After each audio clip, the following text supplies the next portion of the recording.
Okay, hello guys. We just finished our Halifax box tournament where the Moncton crew came down and played and did really well. Here we have the, what did you make, top 4? I was top 8. You were top 8. This is Lukia Reverse Pale Moon. And this is a deck profile, so try not to look at the titties here and pay attention to what's going on in the foreground. So fire away, sir. Perfect.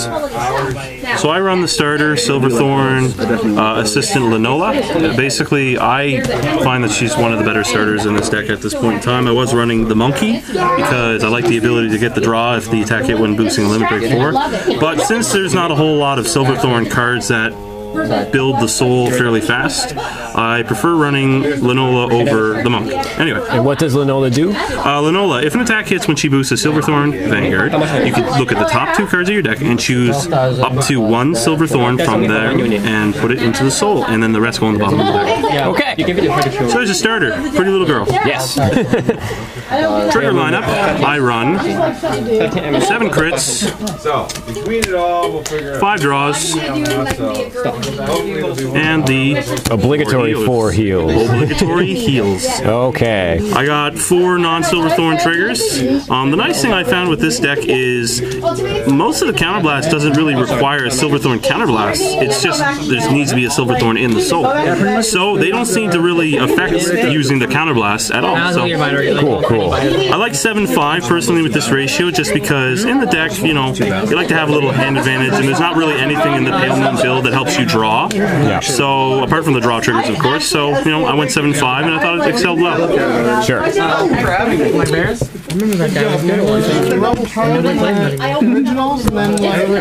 Grade 1s. Grade 1s. I run Irena. She's a 7k grade 1 where if you play her on the Vanguard or Rearguard, if you have a Silver Thorn Vanguard, you may look at the top 2 cards of your deck and then choose up to 1 Silver Thorn card from among them and put it into the soul. So basically a nice little control soul charge. Cool. The pretty much well recommended purse, I got 4. 6k purse, not much of a story. Yep. I've seen the 10k I have 3 Breathing Dragons, 7k, and then if you have a Silver Thorn, he's 10k. Yep. I like him quite a bit, especially when you're getting those numbers. I run 2 Skull Jugglers. She has to get that additional soul charge in there. And the main chick in the deck that I find that excels with every combo is Purple Trapezes. Oh yes. You break ride with her, she's an absolute scary monster. Absolute scary monster. He makes another column. Makes 2 more columns from 2 your more columns, break ride the numbers that you gotta contend with. Okay. And that's grade 1s. Grade 2s. I run 4 Rising Thorn.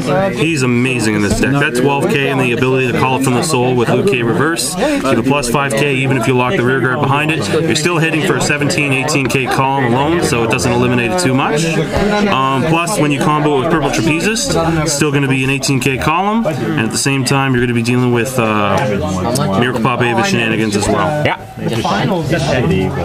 For Marika, I really don't mind her at all, especially when she's a Vanguard and you did soul charge. If let's say you attack with grade 2 and you're boosting with Linola, they let that hit, you look at top 2, you soul charge something, you use her skill, counterblast 1, which isn't Silver Thorn specific, target something from the soul, call it Silver Thorn, and then you're attacking for another potentially 12 or 10k lines, or 9 depending how their Vanguard is. So basically if it hits, you add another attack to your repertoire. Exactly. And you have the 10k Lillian. Yep. So basically those are my targets there, and depending, like let's say if they're still at grade 1, they're 7k, you can even target like let's say one of the 7ks to swing in or anything else along that nature. Yes, sure. Okay. So we are very interested in this grade 3 lineup. Yes, I run 4 Lukia Reverse. I actually she is the center stage here. She is amazing. She excels with this deck so much. She gets what you want. I've had games where I was going against Bowing Saber that completely annihilated my field, and with just her ability alone, maybe with 2 rearguards in my hand, I'd have another field with 2 more columns to be able to react to the opponent. And 2 SPs. Can't go wrong there. She brings out, you lock something and you call a Pale Moon out of the soul and give it +5? Plus 5k. 1 counterblast, not Silver Thorn specific. Call something from the soul, give it 5k. I run 3 Miracle Pop Avas. Again, she's amazing with Pale Moon. One of the best grade 3s right now, and one of the better, in my opinion, break rides to date for stuff like this. I find Miracle Pop Avas top notch. Her ability, you attack, soul charge 1, she swings for 12. Break ride, 10k to the Vanguard. Target 2 Pale Moon units. They can be tapped, they can be untapped, doesn't matter. Put them into the soul, then call 2 more out. This is when the Vanguard attacks. Exactly. That's the break ride when the Vanguard swings. So you basically reset the column that just attacked. Exactly. I can have 2 18k columns, let's say with 2 purple trapezes in the rear guard. Attack with them first, attack with Vanguard, that's at 23. Or if the cross rides there are 21. Use her skill to target the purple trapezes, put them in the soul, call them back out, target the Rising Thorns, put them back in the soul, call them back out, 2 more 18k lines. And then I also that's basically your ideal play. That's the ideal play. And you want to be able to do that as many turns as you can. Yeah. Absolutely. And when Empress comes out down the road, it excels with Empress too, which is amazing. 3 of that. And I run 1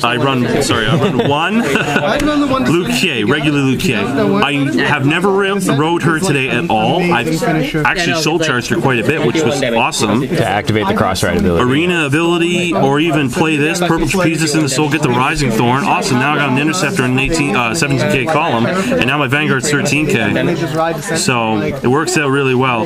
I run 1 of her because her counterblast is very expensive, and in this deck, yes, you don't use a whole lot of counterblast until you get to grade 3, but she's not my ideal grade 3 to be break riding. She's more or less there to be either in the rear guard to go into the soul, or if I literally don't get her or her, I have to go with that without missing a grade. There is some really nice synergy with the break ride with Lukier's limit break, though. Yes, absolutely. Like that counterblast 3 to call. If you have nothing, you can fill up the field exactly, and then get your 4 attacks off with absolutely. The break ride and this is still going to be a 20k column, and then you're going to be dealing with a bunch of rear guard swings, especially if you're empty. Definitely. Okay. So yeah, that's my deck list there. So how did your tournament go today? Before top 8, I went 5-2, and then in the top 8 finals, I lost to Vowing Saber, which was very close, very good game. And I shout out to Chad, who was my opponent, great guy. If you play against him, it's good to go. He's on my channel. You've seen him play. I'm talking to my viewers, not you. Oh, of course, yeah, I know that. But yeah, that's basically my deck list there. And will I run it again? Absolutely. It's my clan. It's my thing. Okay. Is there anything you would change about it in the future? Is there any cards you're looking forward to? I mean, well, you said the new Lukier, the non-reverse Lukier coming out. Yeah, Lukier Empress. When set 15 comes out with Lukier Empress, I can definitely tell you for a fact that I'm going to be removing a few cards to replace it. Basically, the biggest thing that really interests me is Upright Lion, Zelma, and Empress. Upright Lion's a grade 2, he's 9k. When something's called from the soul, when he's on the field, he gains 3k per unit called. Zelma is a 7k purple trapezes clone. She's Silver Thorn specific, and it just synergizes much better in this deck, which is nice. And then Empress alone, I can tell you, if you break ride Empress on Miracle Pop Ava and you have the optimal soul option, the field you can deal with is, let's say, Empress break rides on Ava. Empress skill activates. You counterblast, you take up to 5 rear guards from your soul that equal grade 6 or under. So this is the optimal play.